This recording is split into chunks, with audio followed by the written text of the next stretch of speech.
What's up everybody, it's Dynamic here and welcome back to another MLW video. Now in today's video we're going to be ranking every single MLW player who played in 2025. There are 51 of them to be exact, so we're going to be getting into that today. A couple things I want to get out of the way. Firstly, this list is just my opinion on which players are better than others, so if you guys have some opinions of your own, please leave them in the comments down below. Secondly, I think it's important to say that I'm going to be leaving the stats on screen when I show the player, but I'm not really going to be talking through the stats. I kind of would rather talk about, my expectations for the players either going to next year or kind of what they did this year. I think our time is better spent that way because it's going to be such a long video. And then the last thing that I want to speak about is these players, I'm going to be ranking them based on what they did in the regular season. So like guys that had a really good postseason, for example, like Tommy Coughlin, somebody that really stepped up in the postseason, is somebody that is still gonna rank kind of low on my list because they didn't do much in the regular season. So I just kind of want to get that out of the way quickly so you guys know where I'm coming from. And yeah, if you guys have an opinion, definitely leave it down below in the comments. I want to get this intro out of the way as quickly as possible because it's going to be a long video, but if y'all would subscribe, it would mean a lot to me. We are currently on the road to 2,000 subscribers. If you guys want more MLW content, definitely bring more of that down the road. So without further ado, here is me ranking all 51 MLW players in 2025. Please enjoy.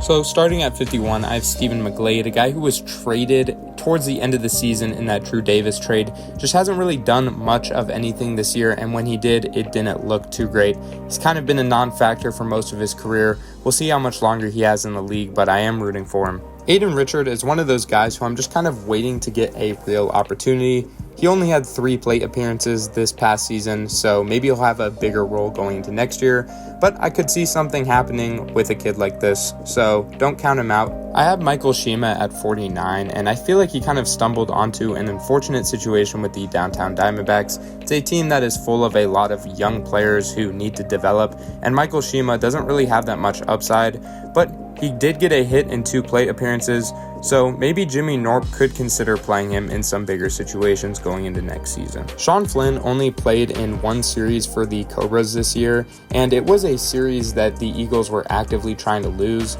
so it kind of makes his performance this season just a total non-factor. And that's not even to mention the fact that I'm not a huge fan of his game anyways when he is showing up, but he definitely could have helped out this Cobras team a lot more this season, so we'll see if he comes back for next year. It's a very similar situation to my number 47 spot, which I'm giving to Jordan Curdy, who also was only able to help the Metro Magic out in 1 series, but I think he's a better player than Sean Flynn, and I also think he performed better in that series. Also, another player who the Magic could have desperately used, especially going into that Mallard series at the end of the year to help with some depth. It's just a shame that he couldn't come through more. Well, now that we are done with that, finally moving on to some guys who have played, and for my number 46 slot, I'm using Tommy Coughlin III. Now, I understand this might be a little underrated for a manager that took his team to win a World Series, but like I alluded to in the intro, I'm not going to be counting the playoff statistics or any accolades from that. And because of that, TC3 sadly has to fall into this slot because in 20 at-bats, he did virtually nothing. Now, I'm going to make a really early prediction that TC3 is going to have a much better start and whole regular season next year, building off of the momentum he made in the playoffs. His impact should not go understated, but in the regular season, he was not playing well. And at my 45 spot, I'm going to take Brendan Zerleg, a player who has kind of had me scratching my head for years. He has another opportunity to perform well because he's on the Cobras, who don't have a great team right now, so he probably has 1 or 2 more seasons to kind of start to perform better, but over the last couple years, Brendan Zerleg has just lost whatever magic he came up with in the 2021 season. I think Brendan Zerleg is fighting in between 2 legacies right now, the horrible Sawyer Behen trade and the championship he won in 2020. If Matt Carlington has no fans, I am dead. I have always been a huge fan of Matt Carlington.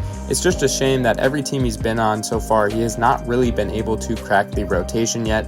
I think this is one of his weaker seasons though. Usually he gets a little bit more playing time than this. Hopefully he can play in more games next year. And to be clear, I am not trying to be funny. I actually think he has a chance to be a legitimate solid role player in the MLW.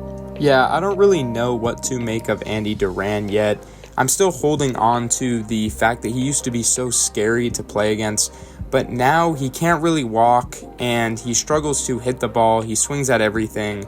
He's super athletic though, and I'm just holding on to the upside that he's going to have a monster season one year, but it was definitely not this year, so still holding out for next year. So for my 42 spot, I decided to go with Casey Bennett, one of those guys that I wish played a lot more this season because I think he had a decent amount to offer. His hitting stats weren't bad, and he's just one of those guys that can go in the game and he's going to be hot or cold, but I think he had the potential to be solid this season. It was just a year where he didn't show up that much, and when he did, like I said, this is a stacked Diamondbacks roster, and it's hard to play. Zach Agner had a pretty average year for himself. He didn't do anything too crazy, but he did have a couple bombs that he usually hits on those odd number seasons. But overall, I just think he's one of those guys who have kind of left it all out there when it comes to production. I think he is a good manager, but other than that, a lot of times he can be a liability in the hitting lineup. I think his biggest venture going into the next season is, can he hit above 100? And if he can do that, it would be a huge help for this team. The fact of the matter is, whether you like it or not, Liam Jaxson is a serviceable role player in this league. Nothing less, nothing more. He's capable of being extremely clutch and delivering some funny moments at times. In my opinion, he fits this Wildcats team well, but I think he could access a bigger role on another team that maybe didn't have the luxury to all the depth that the Wildcats have. Now, I think in a strive to develop Carson Yurgaites, I think Daniel Schultz didn't play Carter Richard as much as he could have.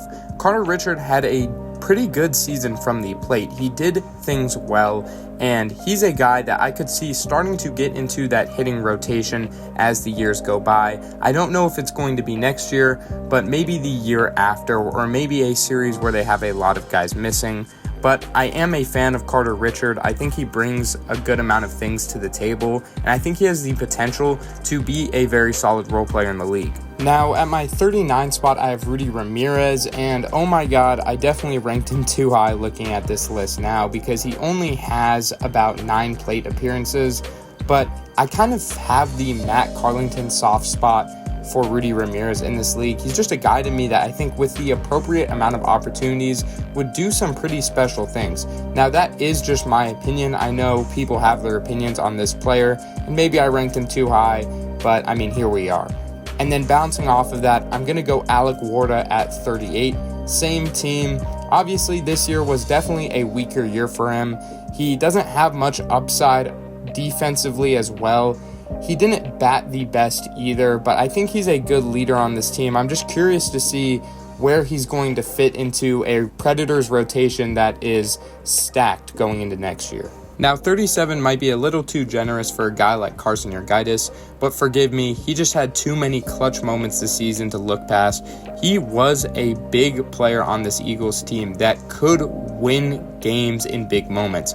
It's something that I never thought Carson Yurgaites could do, but he did it on multiple occasions, and I think that needs some recognition, so I do have him here on the 37th spot. He started off hitting super well this season and then just couldn't really finish through, but he had a good round of playoff games as well. And at my 36th spot, I'm going to be going with Evan Trackman, who's a guy I was pretty hard on at the beginning of the season, and I must admit, I think it did take him some time to adjust to the MLW speed, but I think he has a chance to do some pretty incredible things coming up this next season as a number 2 arm with a full season of experience in his arsenal. I think he's really got a chance to do something special, so I'm looking out for the kid, and you can't discredit how well he did at the plate this season as well. I chose Brennan Russell for my 35th spot, and I will say I think the end of the season kind of saved him for me.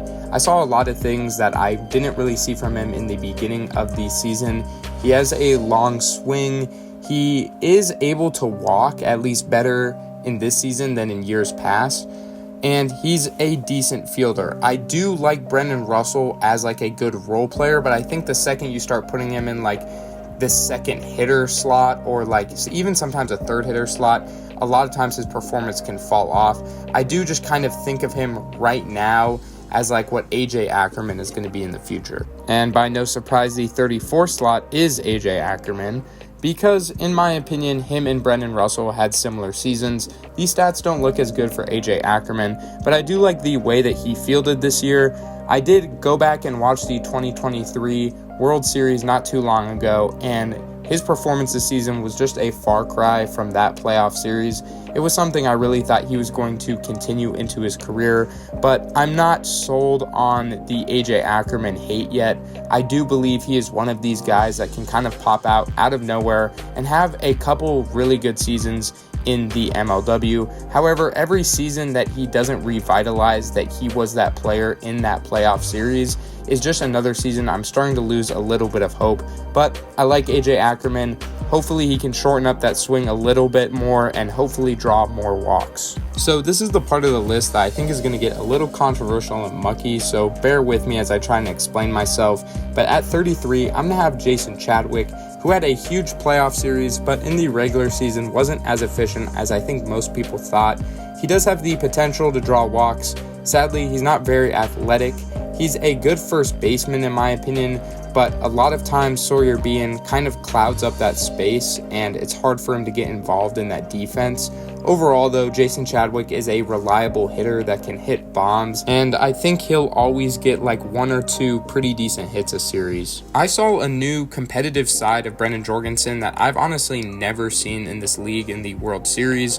However, that didn't really show up as much as I wanted it to in the regular season. He was still a very solid player, was able to get the ball in play. Sometimes he'd just get unlucky with being thrown out. So yeah, is he an inconsistent hitter? Yes, but he has the potential to be a really good number 2 arm in this league for a team that we thought already had 2 potential number 2 arms that didn't really end up panning out. So he was huge for this Mallards team all season. We all know that MLW fans love to overreact about stuff, and I think the case of Sean Hornberger has made MLW fans go crazy over the fact that in the first 3 series, he was just playing okay. And honestly, he did what I expected, which was to come back in the 4th and 5th series and play much better. He was able to get on base more and do a lot of things to help out that Wildcats team. Zero part of me has any concern that Sean Hornberger will be a bust in this league. He doesn't scream that to me, and I think he's criminally underrated, not only on offense, but on defense as well. He's a good team player, he makes contact with the ball, and honestly, out of everyone I've named so far, he might be the best hitter. Call it a hot take, but in my opinion, Sean Hornberger, a lot of times he gets unlucky, kind of like Brennan Jorgensen, and will get thrown out even when he puts the ball into play. The Predators officially have no excuse now going into this next season. They acquired a bunch of hitters from the Cobras trade. They have the MVP Ryan Kracht, and now with Evan Porter, they have an amazing second arm. I'm not really sure if Evan Porter will bring much to the plate for this team. That remains to be seen, but he did only have 5 plate appearances. So far though, on the mound, he's been pitching pretty well. Apart from some 3rd inning collapses, I think he has the potential to be really good in the league, especially as he gets older. Big ceiling, but also big expectations, so we'll see if he fulfills them. I think it can be challenging to talk about players like Kwaitkowski when it comes to wiffle ball, because he's clearly not very polished, definitely a baseball background, but it really elevates his game in ways that I've never seen happen to another baseball player. He's clearly very athletic. He can hit the heck out of the wiffle ball. He has some power to it. He seems very fast. He seems like he has the potential to be a better fielder, and the stats don't lie as well, and only in 9 games. So he'll be helping out this Cobras team hopefully in the future. I really like the direction where Cole Kwaitkowski is going. Let's see if he can continue it next season. So at my 28th spot, I decided to go with Jonah Heath, a player to me that just screams good. And if Jonah Heath is watching this video, I mean that in the most sincerest way possible. In a league where guys are very hot and cold and inconsistent, Heath tends to be very consistent, knows his role. He's a good outfielder. He's a good hitter. He doesn't do anything to an elite level in my opinion, but he does a lot of things pretty well, and I think that's why he's been able to stay relevant in the league this long. Who knows if Kyle Schultz watches Dynamic, but Dynamic watches Kyle Schultz, and the one thing I can say about it is he is an incredible fielder. In my opinion, the best this season. It comes down to him and Drew Davis. who to go to for Golden Glove. I have a feeling Drew Davis will take it because of non-bias, but honestly, I wouldn't be mad if either of them took that award. He's also a solid hitter. I don't know if he'll ever get back to the numbers that he had in his prime, but as of right now, if he continues to field well and be athletic and hit decently, he will play as long as he wants. At 26, I went with John Paul Gunn, which is one of the most curious cases in MLW for me. He's a rookie this year who performed really well at times and then at times did not perform as well. But for me, what I really liked about him was he found ways to get on base, whether it was hitting nukes, whether it was just putting the ball into play, whether it was walking. He's a very versatile hitter. And it's hard to say whether or not he's going to be getting more reps pitching in these next coming years because they have Brady Pearson. We'll see if Grant Miller will be back. Obviously, RJ Walgate, even a Trevor Bonham appearance is something that's possible. But in terms of what he was able to do for a rookie season, he was a huge part of why the Metro Magic were able to win 7 games, even though they weren't able to make the playoffs.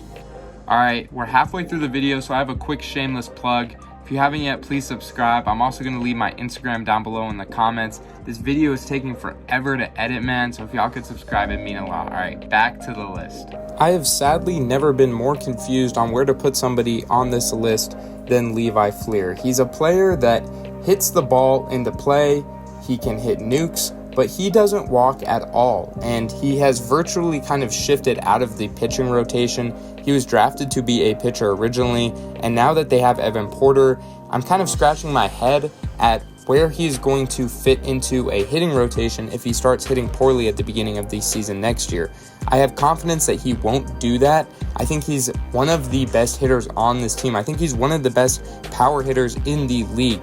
I just want him to step up to where he was at the playoffs last season. However, I think that's going to happen. That's why I ranked him so high, because I'm high on Levi Fleer. I think he's one of those guys that might have had a bit of a sophomore slump season just because he wasn't getting on base enough, and he's not the best fielder, but I think he is going to kind of outperform that rotation next season. If you came to this video hoping I was going to be hating on Drew Davis, you are going to be sadly disappointed, because just like Kyle Schultz, I love the way that Drew can field. I think he's incredibly athletic. I think he uses it to his ability.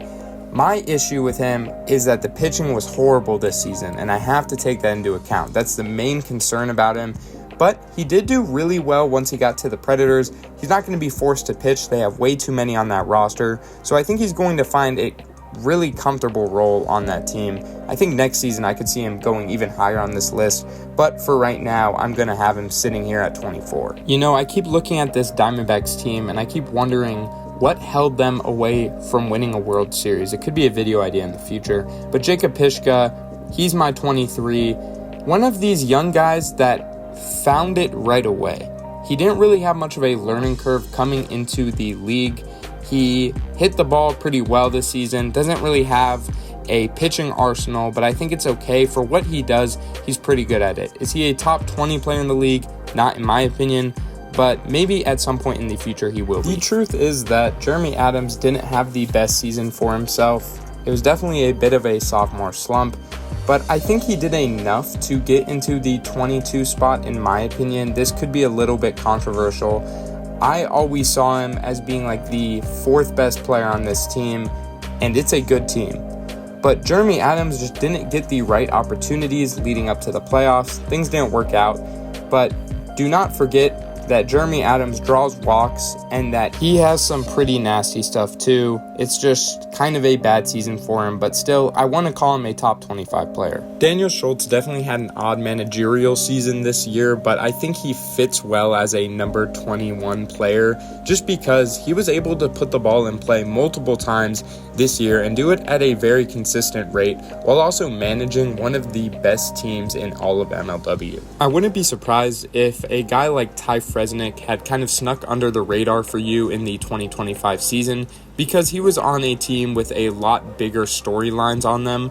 But I do think that Ty Frenznick is a top 20 player. I think he's a borderline all-star player, and I'm excited to see what season he's going to put together next year as well. He's just one of those guys who can do a lot of things from the plate. He's a versatile hitter. He can walk, he can hit home runs, and he can put the ball in play. So nothing more you want to ask from a young player like Ty. Justin Esch has seemingly found a way to carve a way into the rotation of this stacked Predators hitting team, and he's rightfully earned it. In just his short stint with the Predators, he already hit 2 home runs. He was clutch. Him and Drew Davis make a really good outfield. They already have that chemistry together, and I really liked what I saw through him all throughout the season, even when he was on the Cobras. I'm expecting big things from him, though, in 2026. I was not expecting Chris Cheetam to come out and have the season he had, but because he did, I think he's worthy of the 18th spot. He was able to hit extremely consistently, but I think what a lot of people forget about Chris Cheetam is his ability to walk as well. When he is out there in the outfield, he is always a very reliable fielder. He can sometimes mess up that throw to first, but I think for the most part, he's a pretty good shortstop / outfielder in this league. And I'm curious to see if he can continue this production going into next year. So I'm not going to lie, I'm not a huge fan of Trey Flood as a pitcher, but I think he fits well here at number 17 because of how well that he hit this season. And honestly, he has helped this Mallards team out in more ways than they probably even realize. I don't know if they would have gotten as good of a seed as they got if Trey Flood wasn't on this team. He's just one of those guys that can get up to the plate and be extremely consistent. Hopefully he can do it next year as well. Now at 16, I'm going to go with Nick Saylor. He's a guy I had become a huge fan of this season just because of the way that not only does he field, but he hits super well. He's very consistent. You could tell he's been a veteran in this league for a long time now. Kyle taught him some amazing things. It's just a shame because Nick Saylor was the best hitter on this team, maybe outside of Jake Sullivan, but they couldn't really get Nick Saylor, Jake Sullivan, Jimmy Knorp, whoever that fourth hitting guy was. They could usually not provide as much support as these three. It's crazy though, a team that hit this well didn't make it to the championship. I mean, I'll say it again, you look at this team's numbers and it's just incredible, but I'm expecting big things out of Nick Saylor next season. Preston Kolm has been underrated his whole career, but I think people are finally starting to know after his performance in that World Series. Everything he was able to do was just incredible, but he was very solid during the regular season as well, and I don't want people to forget that. He did have some pitching struggles alongside Trey Flood, but we're going to see next year what the Mallards end up doing with that. The reality is that Preston Kolm is probably going to be an all-star next year if he continues the production he did, even in the regular season this year. And then at number 14, I'm going to go with Jaxen Pearson, a player who didn't really hit the most efficiently, but he did get on base a good amount. A lot of people look at his batting average and think, well, he wasn't an efficient hitter. Yes, he was. He got on base. He had a .460 OPB. He did the right things, of course, on the mound. And when Pat Baalman tore his ACL, Jaxen Pearson stepped up. The hard thing about this team and Jaxen Pearson is who's going to be their number one arm in the future. Is it going to be Jaxen Pearson or is it going to be Pat Baalman? And I'm personally inclined to say Pat Baalman, who I have at my number 13. I flip-flop with them over who I think is better, but I think Patrick Baalman had the slightly better season. From the mound, he wasn't as efficient. He didn't have the type of season that Jaxen Pearson did, but I think it's clear to say that he was better from the plate. And then at the beginning of the season, I thought Pat Baalman, especially before his injury, could at times show that he was better than Jaxen Pearson. I'm so 50-50 on it. I really don't know who Kyle's going to go with next year. And at number 12, I'm going to be going with Brady Pearson from the Metro Magic. Do I think he is better than his brother Jaxen Pearson? Probably not, but why did I rank him higher then? Because he had the better season. He was really, really good from the plate. He had a lot of clutch moments for the Magic, and if it wasn't for him, they would have been out of the playoffs way sooner than they actually were. He also wasn't bad from the mound. I'm curious to see if Jack Agner will give him more chances, but so far, I think he has a higher ceiling than his brother Jaxen, but we'll see. They're both very, very good. And the next player I'm going to rank is Grant Miller, who had a pretty decent season in 2025, even though his availability was limited, especially towards the end of the season. He's one of those guys that's a great leader, but the most important thing about him is he's such a talented wiffle ball player on both sides of the field. If he comes back to the Magic for 2026, this league's going to have some issues because they're going to have a tough time with all those magic hitters now that they have Brady Pearson, John Paul Gunn, and Grant Miller. The reason he's so low on this list, though, is because that availability is a big question. We are now entering the top 10 of this list, and I'm going to start it off with Dustin Staggs. My question is, I don't know how the Gators found such a good piece for their roster that in 2024 missed the playoffs, but just because they were in a really tough NL conference and they had almost everything they needed, but getting a player like Dustin Staggs was just that final cherry on top. But he has such a big impact for this team. Not only has he kind of came out to beat out Jeremy Adams as the second arm, but he is also a monster from the plate. He did a ton for them to go out and compete for that World Series. He was a huge piece of it. What started as a dominant playoff run in 2023 for Landon Yurgaites has somehow catapulted him to being one of the league's premier hitters. And while his fielding could probably do some work, I think it is completely outweighed by how good he is from the plate. And I don't think it's a stretch to say that he is a top 3 or top 2 hitter in this league right now. Caden Irwin is kind of the other face of the same coin. I have him here at number 8 because just like Landon Yurgaites, there's only one side of the game for him that's really polished, but he does it extremely well. I would not be angry if you said that Caden Irwin was a top 3 or top 4 pitcher in the league, but he is the reason that the Cobras won any games this season. He was completely dominant, and he had to kind of carry the team through troubled times. Now he is this team's manager, so there's going to be a lot more pressure going into the season, but I'm sure Caden will do an amazing job. We'll just have to see what comes next for the Cobras. It's not a stretch to say that RJ Walgate was the best pitcher this year, as he completely dominated on that side of the game. Yes, his hitting also needs some work, somewhat kind of like Caden Irwin, but he is the anchor for this Magic team. I'm expecting big things from him coming into this next season. He's one of these guys that have just been good since his rookie year, kind of like the Jordan Robleses of the league. But RJ seriously has some major potential, and if he can start hitting the ball a lot better, he's going to start entering some MVP territory. So big things to look out for RJ Walgate, one of my favorite players in the league for sure. So at number 6, I have Sullivan IV, who was one of the most efficient rookies I've ever seen in MLW and definitely my rookie of the year. Not only does he have that kind of unique arm slot, he's a lefty pitcher, it throws off batters, he does have a good amount of pitches in his arsenal as well, but he was very dominant from the plate too. He hit .333 average, and he could get on base a good amount of times. And what I really love about Jake is that he brought a lot of runners in this season. So that's something to look out for next season. I'm sure he'll take another step up. But what a draft pick from Jimmy Knorp to get a guy like that on the squad. I might be overrating Sawyer Behen just a little bit by putting him at the number 5 slot, but what doesn't show up in the stats for Sawyer is the fear that I think players have when going against him. He has a lot of energy. He led this team to a World Series appearance, and even though he wasn't the most efficient pitcher this year, I think he did a really good job of attacking the zone. Sometimes he would walk a lot of batters, but that comes with a pitcher as aggressive as Sawyer Behen, and then from the plate, he was pretty dang good as well. It's no surprise that Jimmy Knorp did not have the start to the season that he would have wanted, but he really picked it up, especially from the mound towards the end of the season, and that's what saves him for me and gets him at the number 4 spot. The fact that Jimmy Knorp isn't really going anywhere, and even though the hitting numbers have been better before, look at how much he has been getting on base, even if he's not putting the ball into play as much. So that's another thing that I think MLW fans have to look at. He is one of those big 4 players to me. When I look at him, I think of him in the highest tier of MLW players. So definitely got to go Jimmy Knorp at 4. The truth is that Dallas Allen might be the best player in the league. I might have messed up by putting him at number 3.